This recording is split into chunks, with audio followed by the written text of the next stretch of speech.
Olá, meus queridos paroquianos virtuais, sejam bem-vindos à nossa aula de catecismo de hoje. Hoje nós vamos dar continuidade à nossa formação sobre a Igreja. Isso é muito importante, nós que somos cristãos, nós que somos católicos, entendermos o que é a Santa Igreja. Então já queria convidar você que está vendo ao vivo, convide outras pessoas para participar da nossa aula hoje, tá bom? Você que está vendo no replay também pode compartilhar esse vídeo com outras pessoas, tá? Já deixa aí o seu gostei, que isso ajuda muito na nossa evangelização, no nosso apostolado. Então, só fazendo um resuminho rapidinho aqui para você.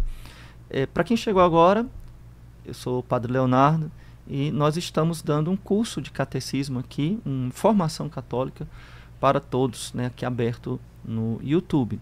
E você que está no Instagram, nem sempre as aulas estão aqui no Instagram, então você que está no Instagram pode também se inscrever no nosso canal no YouTube e assistir o curso completo lá, tá bom? Então vamos lá. Na semana passada, nós começamos a falar sobre a Igreja, que é o 9º artigo do Credo. Então nós estamos estudando, nessa primeira etapa do nosso curso de catecismo, todo o Credo. Então nós chegamos no 9º artigo, lembrando que o Credo possui 12 artigos. Então, qual é o 9º artigo do Credo? Creio na Santa Igreja Católica, certo? E na comunhão dos santos. Então, nós estamos falando sobre a Santa Igreja Católica. Então, a primeira coisa que nós vimos na semana passada primeiro, a verdade de que Cristo fundou uma igreja. Engraçado, porque eu tenho um vídeo falando sobre isso, um vídeo bem simples, e viralizou um monte de pseudo pastor aí, gente, né, falando, tentando me rebater, mas eles não podem me rebater senão negando a Bíblia. Então eles entram em contradição em si mesmos, né, porque quem diz que Cristo fundou a igreja foi a Bíblia. Aí eu vi outro, mas Cristo não fundou a Igreja Católica. Então fundou o quê, meu filho? A Assembleia de Deus? Testemunho de Jeová? Fundou o quê? Se não foi a Igreja Católica, foi o quê? Claro que Jesus fundou uma só igreja, e essa igreja chama-se, desde a antiguidade, católica. Nós vamos falar sobre isso hoje, né? Um pouquinho sobre o nome da igreja. Então, primeiro, Jesus fundou a igreja. Igreja significa assembleia convocada, nessa palavra eclésia, ou eclesia, né? Vem do grego, significa assembleia convocada. Então, Deus quem convoca o seu povo, né? E esta igreja, ela possui uma estrutura visível e uma estrutura invisível. O que é a estrutura visível? São suas leis, a hierarquia, não são os templos, né? Mas suas leis, a hierarquia da igreja, aquilo que é a estrutura visível da igreja, humana e visível da igreja, a organização da igreja, que foi fundada por Jesus Cristo. Então não é uma criação dos homens. Jesus fundou esta estrutura visível. E nós vemos lá em Mateus capítulo 16, versículo 18, quando nosso Senhor diz, depois da profissão de fé de Pedro, Pedro, tu és pedra, e sobre esta pedra edificarei a minha igreja. Aquilo que Jesus disse para Pedro vale até o fim do mundo. Por quê? Por que seria necessário Pedro apenas para aquele momento? Então, quando Pedro morresse, Jesus não teria mais ovelhas? Nosso Senhor disse a Pedro, lá em João, capítulo 21, Pedro, tu me amas? Apacenta os meus cordeiros. 3 vezes. Apacenta os meus cordeiros, apacenta os meus cordeiros. Ora, os cordeiros de Jesus eram só aqueles durante a vida de Pedro? Quando Pedro morresse não ia ter mais cordeiro? Não. Então significa que a estrutura visível da igreja, né? Jesus instituiu, na verdade, um ministério. E esse ministério confiou a Pedro e, obviamente, Pedro deveria necessariamente ter um sucessor, já que nós possuímos ainda, e ainda com mais razão, porque a igreja agora é numerosa, é imensa, espalhada no mundo inteiro, então com mais razão faz-se necessário a estrutura visível criada por Jesus. Então, Pedro, ele é necessário nos dias de hoje, tanto ou mais do que o foi no início da Santa Igreja. Deu para entender isso? Muito simples. Continuamos sendo ovelhas de Jesus, logo Pedro continua precisando nos pastorear em nome de Jesus. Claro que o pastor é Jesus. Quem é o pastor da Igreja Católica? É Jesus. Mas ele criou uma estrutura visível, um representante. Ele nos deixou a Santa Igreja para que nós, participando dela, pudéssemos chegar com certeza ao céu, né? Termos a salvação. Nós vamos falar sobre isso bastante nessas próximas semanas, na semana passada, hoje, e também a gente vai continuar falando depois. Falamos também na aula passada quem são os legítimos pastores da igreja, que é o Papa, que é o sucessor de São Pedro, e os apóstolos, os bispos, que são os sucessores dos apóstolos, né? E os sacerdotes, que são os colaboradores dos bispos. Então, estamos todos unidos. Então, não existe bispo fora da comunhão com o Papa e não existe padre fora da unidade com o bispo, né? Senão ele é um vacante, né? Uma pessoa que não merece crédito. Pode até ter as ordens sacras, mas se ele não está em comunhão, se ele não está em obediência, não está em unidade com um bispo, ele está fora da verdadeira comunhão da igreja, né? Por isso tome muito cuidado, certo? Só que eu abri um parêntese, né?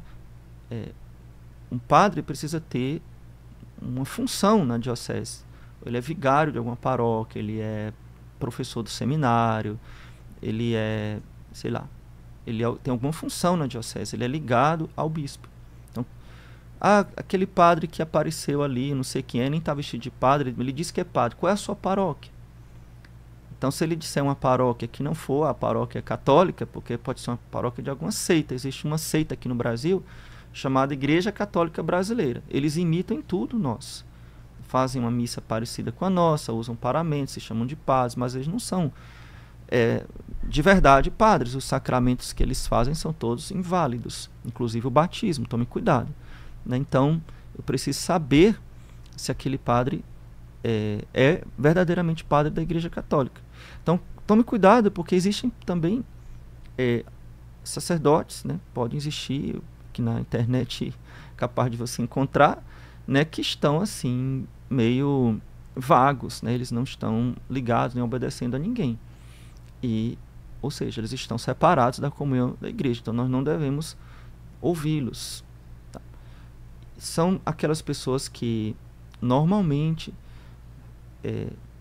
têm canais ou apostolados só para criticar os outros. Eles são o máximo, né? Os bonzões, né? O último biscoito do pacote, a última Coca-Cola do deserto, e só eles têm a verdade, eles sabem mais do que o Espírito Santo e querem atrair fiéis à verdade deles, né? A verdade deles, né? Então eles estão certos e a igreja está errada, eles são puros. Então tome muito cuidado, tá? Não estou dizendo que a gente não pode criticar ou falar a verdade, existem coisas que realmente precisam ser corrigidas. Eu mesmo faço isso, né? Mas vocês entenderam, nós padres estamos ligados a um bispo. Então, por exemplo, eu oficialmente pertenço à Arquidiocese de Fortaleza. Então, meu bispo, inclusive, vai ter um bispo novo agora, seja muito bem-vindo, e estou a serviço na administração apostólica São João Maria Vianney, que tem um bispo também, né, que é Dom Fernando Arias Rifan, que é o meu bispo, um bispo legítimo da Santa Igreja Católica, né, que participa da CNBB. Né? Então, nós somos padres de verdade, né?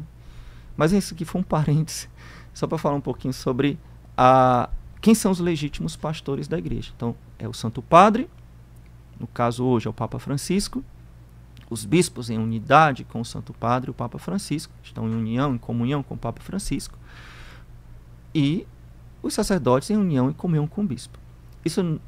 Essa unidade, ela é de fé, tá? Não é uma unidade de opiniões.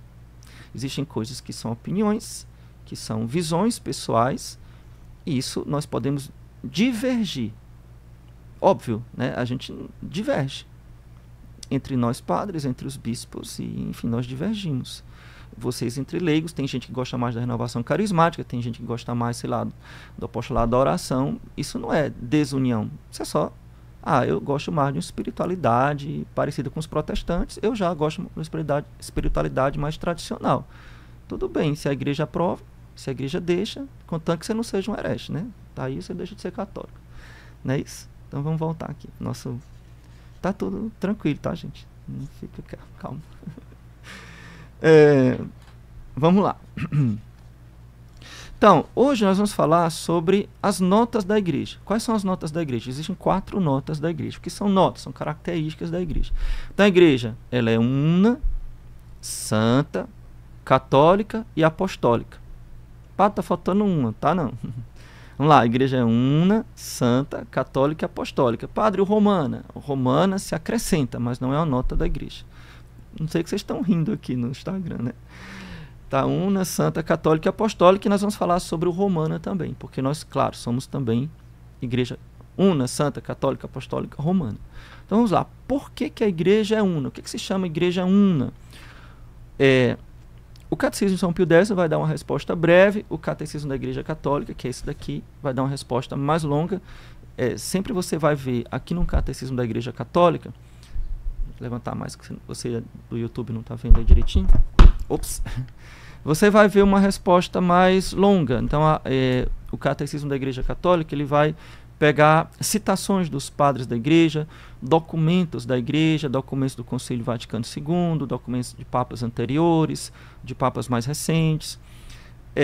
Ele vai fazer um estudo, digamos assim. Já o Catecismo de São Pio X, ele é bastante direcionado aos leigos. Não sei se vocês sabem disso. O Catecismo da Igreja Católica, ele não foi feito primordialmente para os leigos, ele foi feito para os bispos, para que os bispos elaborassem catecismos simples para as suas dioceses. Só que ele fez um sucesso tão grande que todo leigo tem, e não é proibido ter e estudar.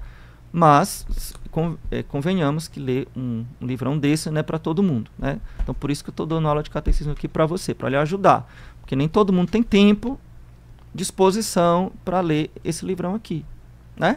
Então para isso que eu estou dando esta aula aqui, para ajudar vocês. Já o Catecismo de São Pio X, que é mais fininho, digamos, ele é mais acessível a todo mundo.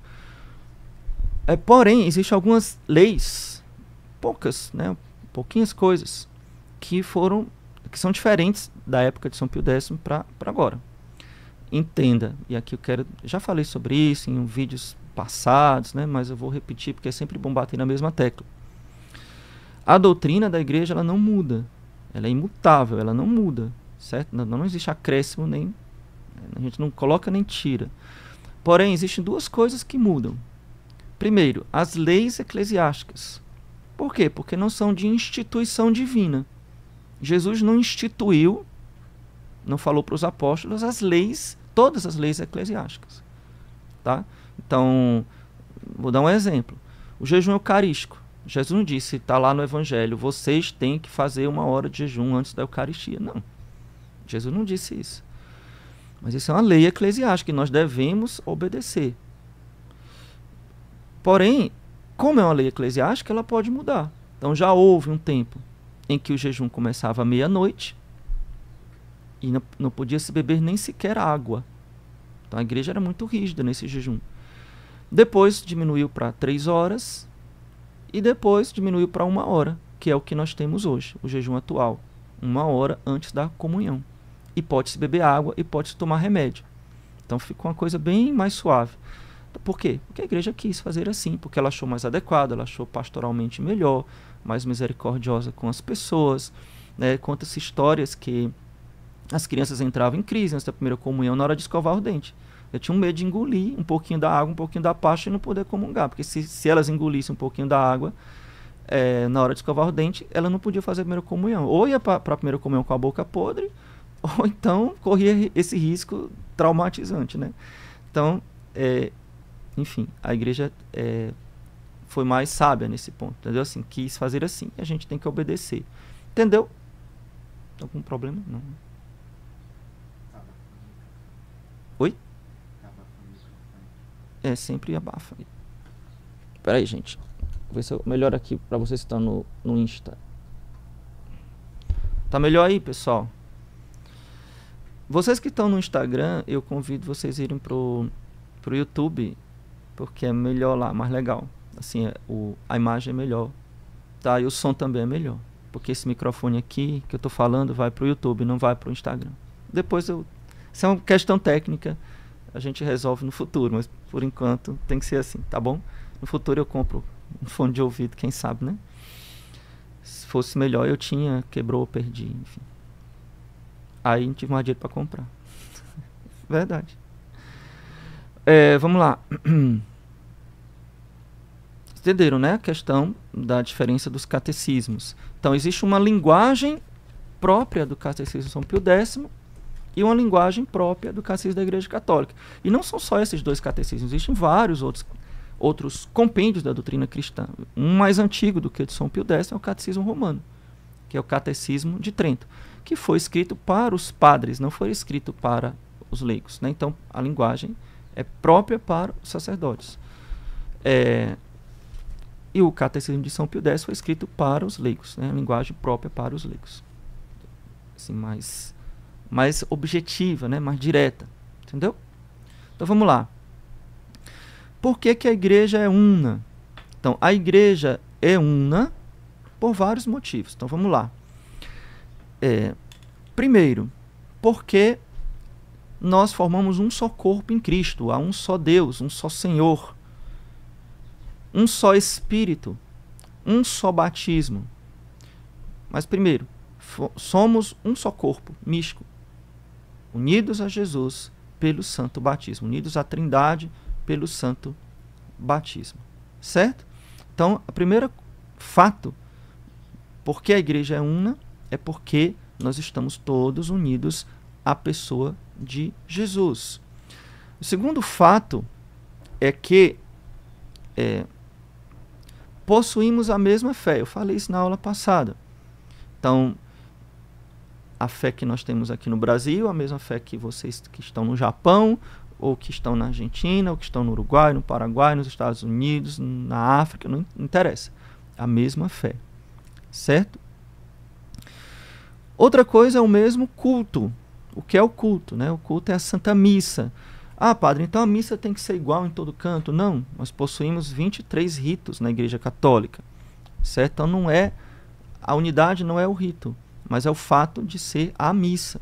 Então a missa no rito melquita, maronita, ambrosiano ou romano, que é o nosso caso, o romano tradicional, que é o que eu celebro, o romano atual, que é chamada missa nova, é a mesma missa, com ritos diferentes. Você pode preferir um ou preferir outro, não interessa.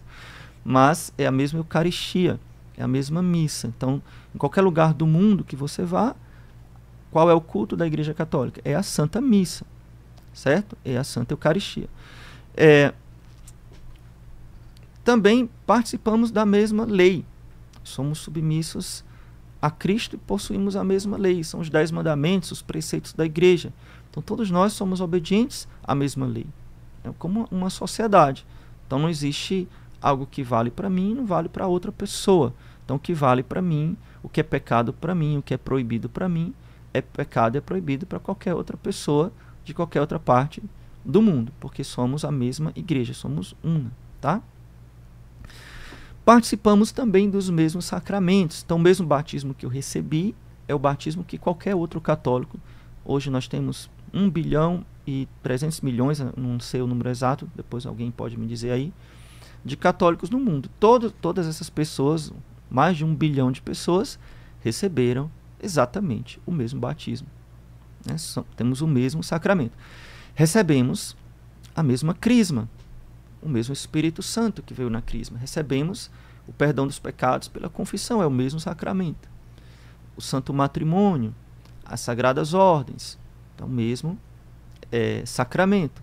Então, os sacramentos também são sinal da nossa unidade. E estamos sob a cabeça visível, que é Cristo. Na verdade, Cristo, a cabeça visível que representa Cristo é o Santo Padre, o Papa. Então, eu posso dizer que sou católico se eu reconheço o Papa como Papa. Eu não posso dizer que sou católico se eu sou sede vacantista. O que é o sede vacantista? Já deve ter ouvido esse termo aí na internet. É a pessoa que diz que a sede de Pedro está vacante. É alguém que se acha melhor do que o Espírito Santo e que diz que o Papa não é o Papa. Então, essa pessoa que é um poço de orgulho, que certamente está caminhando para o inferno, porque é o pecado de Satanás, não é católica. Tá? Se você não reconhece que o Papa é o Papa, você não é católico. Certo? Simples assim. Então, se não gostou, pode ir embora. Ou não, aliás, fique para ver se se converte melhor, né? Certo? Então vamos lá. O que é que diz o catecismo sobre esta unidade? E eu vou explicar aqui para vocês, porque é muito interessante quando a gente lê aqui no Catecismo da Igreja Católica. Quais são os vínculos da unidade? O Catecismo da Igreja Católica nos lembra o vínculo do amor. Olha que interessante. Sobretudo, revestivos do amor que une a todos na perfeição. Está lá em Colossenses capítulo 3, versículo 14. Então, a caridade de Cristo também nos torna um. Somos um em Cristo. Nos amamos uns aos outros. Amamos os nossos irmãos que estão espalhados no mundo inteiro. Gente, isso é muito bonito. Quando você... eu já tive a oportunidade de visitar muitos lugares muito distantes daqui, né? Como vocês sabem, já fui na África, em missão, etc. Fiz meus estudos na Itália. E aonde você vai, naqueles países onde você não conhece a língua, culturas completamente diferentes, e você se reconhece como católico, você tem aquela sensação boa, encontrei um irmão, né? Estou em casa. Isso é muito bonito. Uma vez eu fui na Hungria. Acho que foi na Hungria. Sim. Foi na Hungria. E vocês imaginam que eu não sei uma palavra de húngaro, né? Então não faço a mínima ideia. Fui lá passei um dia lá. E eu passava pela cidade visitando algumas igrejas. E olha que interessante, é uma nação muito católica, né? O primeiro rei da Hungria é um santo. E as pessoas me viam na rua e falavam, muitas pessoas, né? Quando me viam na rua, claro, eu estou sempre de batina, caso você não saiba. E as pessoas diziam, louvado seja nosso Senhor Jesus Cristo. Assim, o cumprimento que faziam para mim era, louvado seja nosso Senhor Jesus Cristo, né? Então faziam em latim, né? Não faziam em húngaro. Ainda mais fazendo em latim, né? Então, assim, é bem interessante. Então, assim, esse sentimento de que nós somos uma só igreja, nós somos irmãos. E o Catecismo da Igreja Católica vai nos lembrar desta unidade pela caridade. Entretanto, vai dizer o Catecismo, aqui eu estou no número 815, a unidade da igreja peregrinante é também assegurada por vínculos visíveis de comunhão. Então, quais são esses vínculos visíveis de comunhão? Que a gente já viu aqui no Catecismo de São Pio X. A profissão de uma única fé recebida dos apóstolos. Então, primeira coisa. Então, todos os católicos devem rezar o credo, né? Professar o credo. Segundo, a celebração do culto divino, sobretudo dos sacramentos. Terceiro, a sucessão apostólica por meio do sacramento da ordem, que mantém a concórdia fraterna da família de Deus. Veja, outra coisa muito interessante sobre esta unidade. Eu comecei a falar na aula de hoje que o Papa é o sucessor de Pedro e que os bispos são sucessores dos apóstolos. Mas isso existe uma sucessão contínua sacramental que faz essa unidade, entre todos nós, e essa ligação perfeita com o colégio apostólico. Que sucessão é essa? Sucessão apostólica se dá pelo sacramento da ordem. Olha que interessante. Você que está me assistindo, você tem um bispo. Você pertence a uma diocese, você tem um bispo. E o seu bispo, ele foi ordenado por outro bispo. Correto? Né? Não recebeu uma carta e pronto. Não, ele foi ordenado, recebeu o sacramento da ordem por outro bispo. Esse outro bispo que o ordenou foi ordenado por outro, e você pode ir voltando no tempo até chegar a um apóstolo. Assim como se eu fizesse a genealogia da minha vida, né, da minha família, eu fosse voltando no tempo, sabe-se lá aonde eu iria chegar. Da parte de pai, por exemplo, minha família fez e a gente chegou até o século XVI. Então tenho registros da minha família até o século XVI, depois se perde. Mas se a gente fizesse, se tivesse, não existe, tá, gente? Isso não existe, infelizmente. Claro que não existe esses livros desde o início da igreja que foram registrando. Mas se a gente pudesse fazer essa retrospectiva de quem ordenou quem, a gente ia chegar até os apóstolos. Somos a igreja que remonta aos apóstolos. Então isso é também um sinal da nossa unidade. A única igreja de Cristo é a que nosso Salvador, depois da sua ressurreição, entregou a Pedro para que fosse seu pastor e confiou a ele e aos demais. E aos demais apóstolos para propagá-la e regê-la. Então, esta afirmação, a única igreja de Cristo, é a que nosso Salvador, depois da ressurreição, entregou a Pedro para que fosse pastor e confiou a ele e aos demais apóstolos para propagá-la e regê-la. Esta afirmação é do Concílio Vaticano II. Tá? Está lá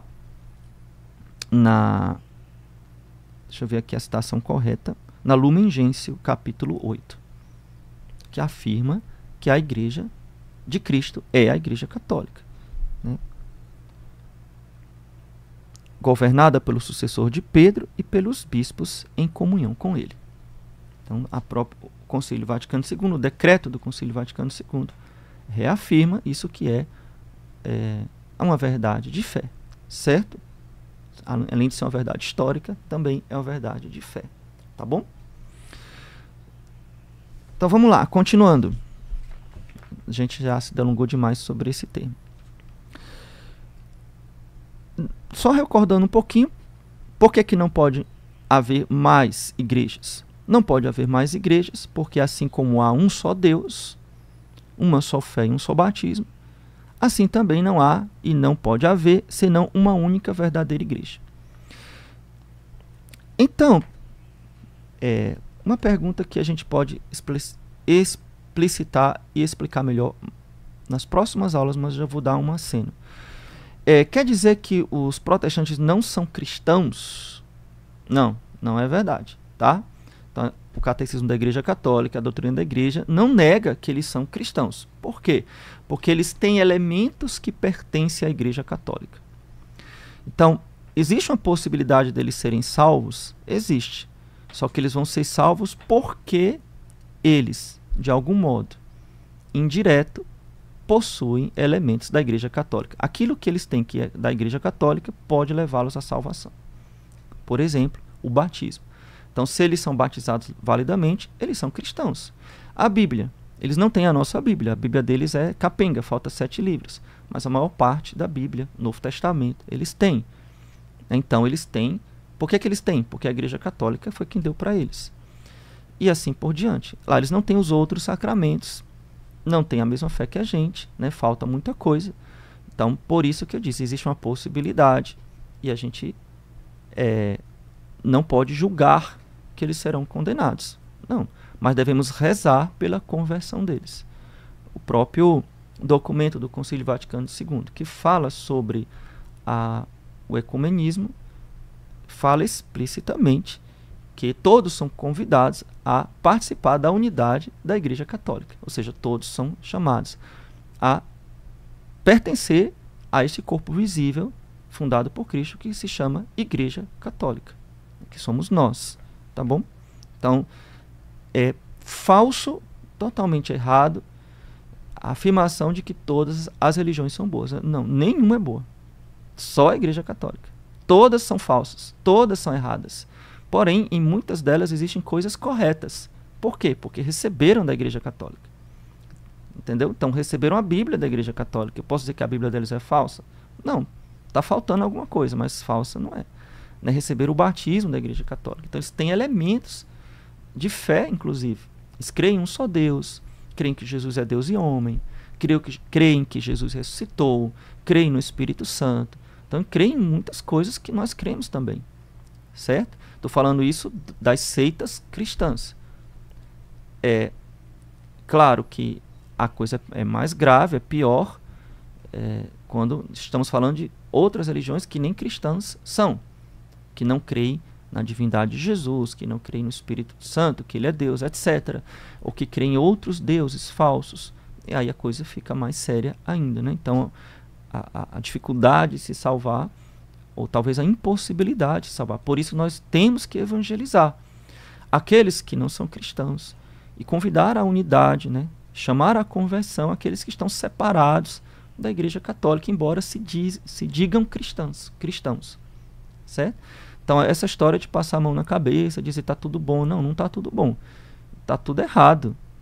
O protestantismo ofende gravemente a Deus. Jesus não fundou os protestantes. Então, é claro que isso é uma ofensa a Deus, né? Uma ofensa grave. Então nós devemos chamá-los a participar da unidade. Até porque, e vamos ser bem claros aqui, ou eu acredito que a Santa Igreja possui a plenitude dos meios da salvação, ou eu não acredito. E se eu acredito nisso, como é que eu vou deixar a pessoa fora dessa? Eu creio em Nossa Senhora, como é que eu vou deixar a pessoa sem amar Maria? Eu creio na confissão, como é que eu vou deixar a pessoa sem confessar? Eu creio na Eucaristia, como é que eu vou achar que a pessoa vai ser salva sem comungar?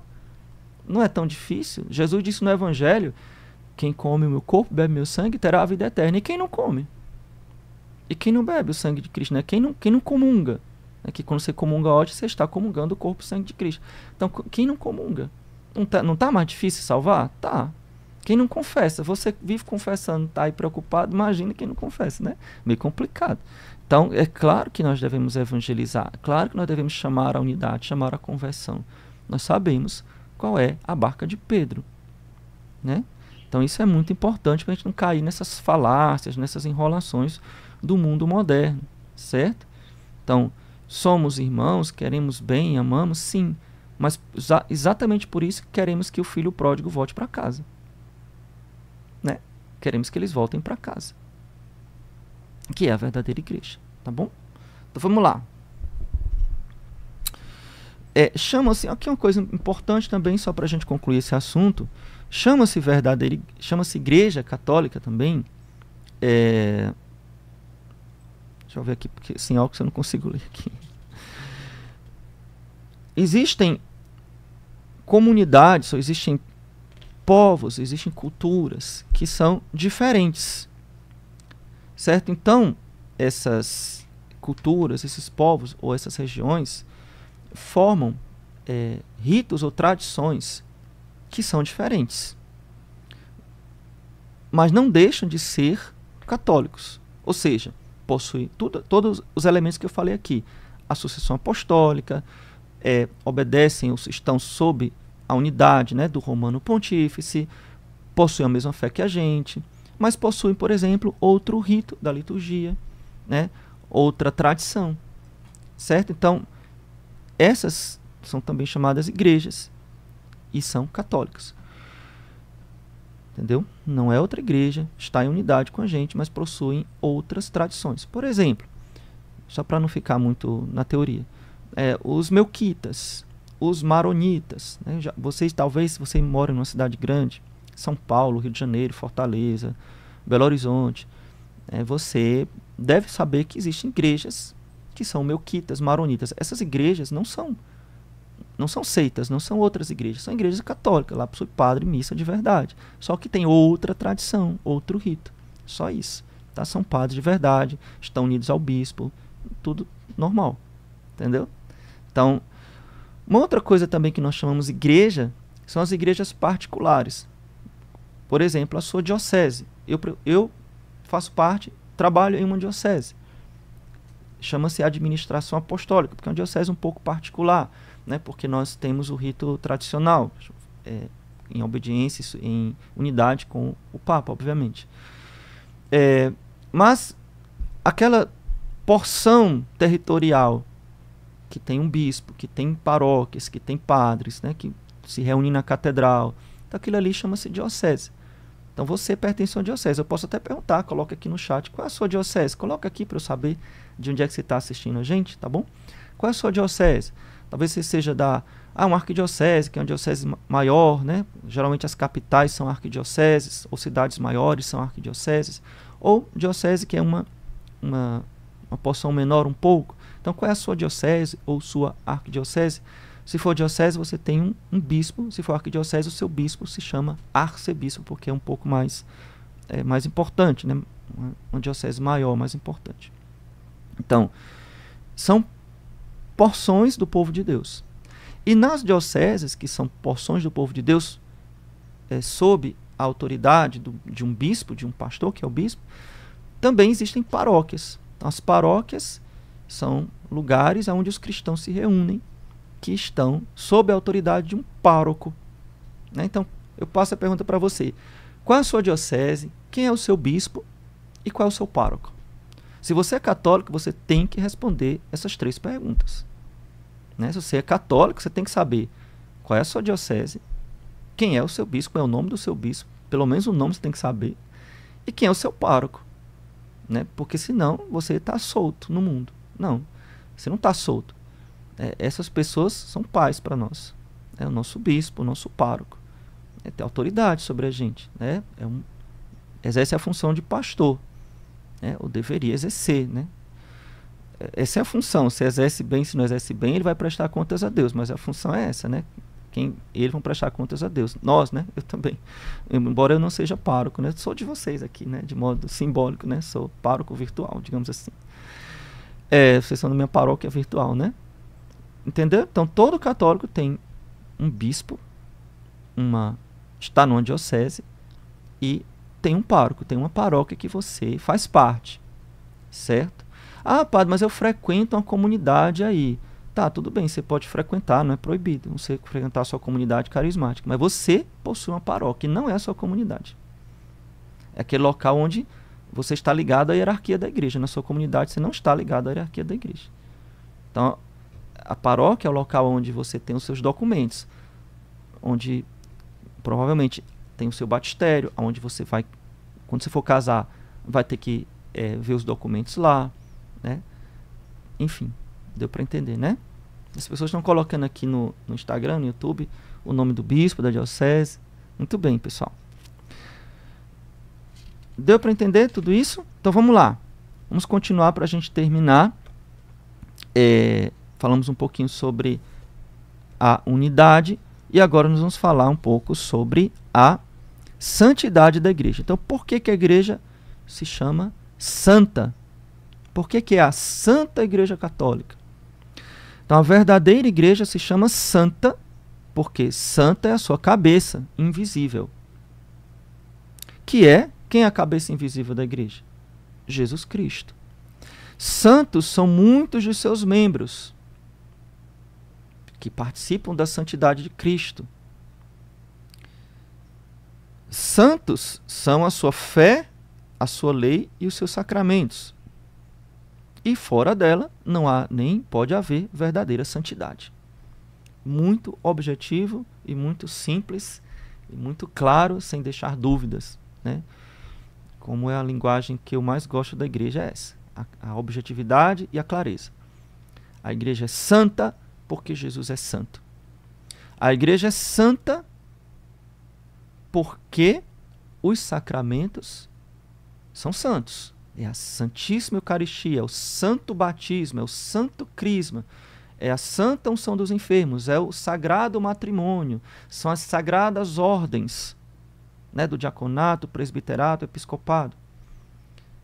Tá? Então, são santos os sacramentos em si e santificam. Santos são os seus membros.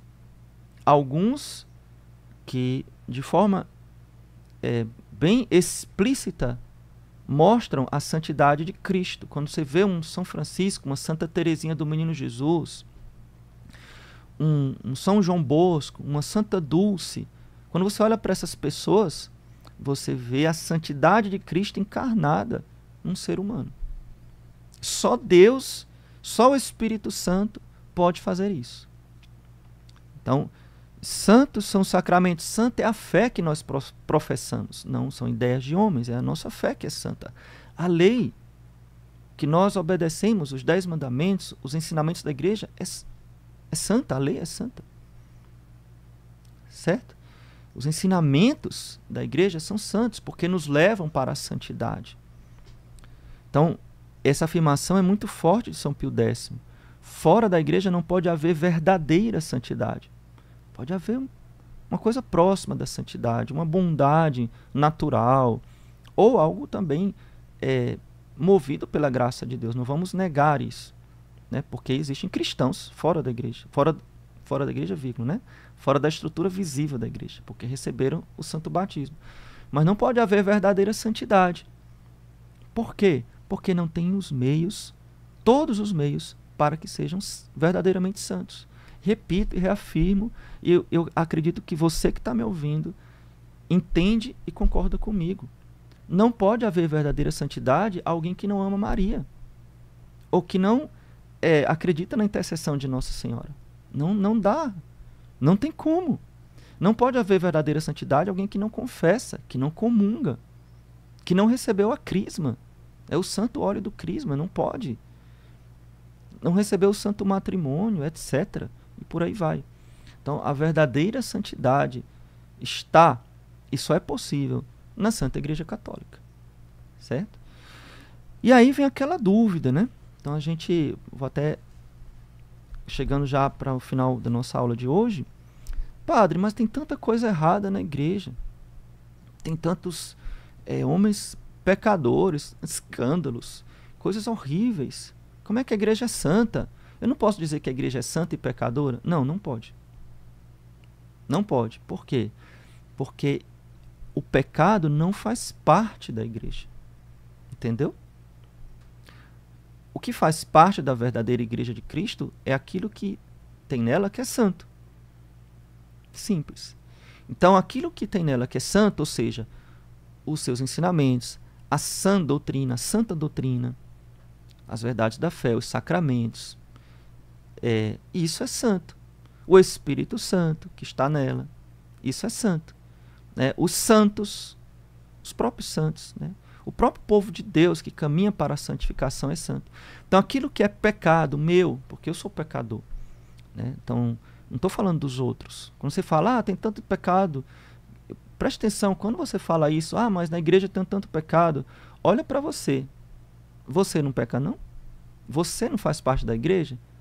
Né? Então, aquilo que é o pecado são pecados dos homens que estão na igreja, mas não é da igreja. Então, a igreja em si, ela é santa. Então, por isso que eu posso dizer, com toda convicção, então você que é católico, que está me assistindo, eu acredito que quase todos ou todos vocês são católicos, que estão me assistindo, diga com toda convicção, eu faço parte da Santa Igreja Católica. E pode o seu professor de história, o protestante que é seu vizinho, quem for, o hater que houver, né? Falar o que quiser e jogar na sua cara pecados ou erros ou coisas que ele não aceita, não concorda, não interessa. Tenha esse santo orgulho, se eu posso falar assim, de pertencer à Santa Igreja Católica.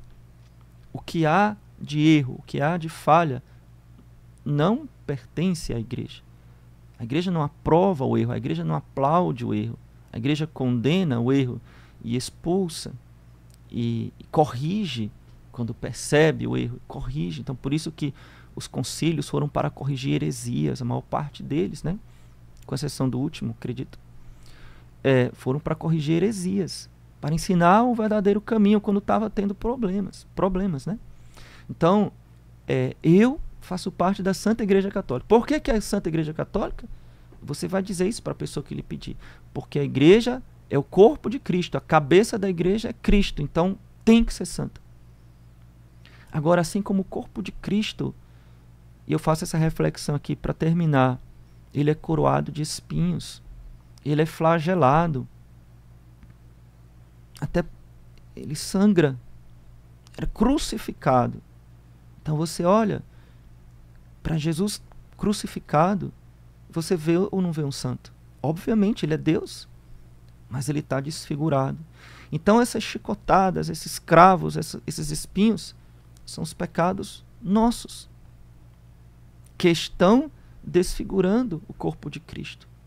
Tornam ele quase irreconhecível, mas ele não deixa de ser santo. Porém, um dia, assim como Cristo ressuscitou, a igreja será purificada e será gloriosa. E não haverá mais pecado no meio de nós. Quando estivermos todos no céu. Todos no céu. Por quê? Porque, como eu disse na aula passada, os católicos são os que estão aqui na terra. Lembram? Nós somos a igreja militante.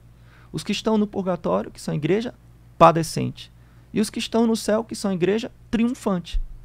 Então, quando todos nós estivermos na glória, quando Jesus voltar, a sua igreja será purificada. E nós, assim como ele ressuscitou, nós também participaremos da sua glória, reinaremos com ele no céu, e ali haverá o triunfo da igreja, o triunfo total da igreja.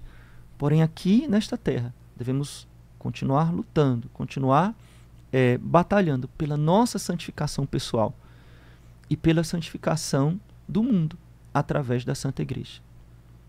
Coloca aqui nos comentários o que é que você acha. Se você já foi acusado, você já viu críticas, a igreja fez isso, fez aquilo, como é que pode ser santa? E se você agora tem uma resposta para dar para essas pessoas, mas você não precisa responder todo mundo. Tem muita gente que vem aqui no Instagram, no YouTube, padre, como é que eu respondo a fulano, cicrano?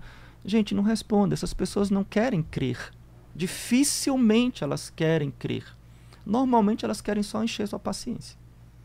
Então não responda. Essa resposta é importante para você. Eu sei que eu sou católico e que eu pertenço à Santa Igreja Católica. Isso é a coisa mais importante. Tá bom? Eu queria fazer um pedido para você. Me ajude a evangelizar, compartilhando esse vídeo, deixando seu like, deixando seu comentário, já é uma ajuda maravilhosa. E se você quiser também ser benfeitor deste apostolado, nós estamos preparando coisas muito importantes, muito fortes, e que eu tenho certeza que vão atingir muitas pessoas. Mas nós queremos a sua ajuda, a sua participação. Se você puder ser um benfeitor do nosso apostolado, vou deixar aqui, aliás, você que está no Instagram, na descrição do meu perfil tem um link, você pode ver como se tornar um benfeitor, e no YouTube, na descrição do vídeo, também tem um link, acredito que no chat ao vivo também deve ter, e você pode clicar e lá vai ter explicação de como você se tornar um benfeitor. E assim também você poder aprofundar, é isso que eu estou falando aqui, as aulas de catecismo, né? Você vai ter, tornando-se benfeitor, você vai ter acesso aos nossos cursos de aprofundamento, como por exemplo, o curso sobre santidade, sobre os 10 mandamentos, sobre castidade, sobre escrúpulos, sobre confissão, né, como confessar bem, escola da consciência. Você vai ter acesso a todos esses cursos de uma vez só, tornando-se nosso benfeitor, tá bom? Então, nós contamos muito com a ajuda de vocês. E se não puder, pelo menos não deixe de rezar pela gente, não deixe de dar o like, compartilhar e deixar o seu comentário, que isso ajuda muito. Então, Deus te abençoe, louvado seja nosso Senhor Jesus Cristo, para sempre seja louvado, e sua mãe Maria Santíssima.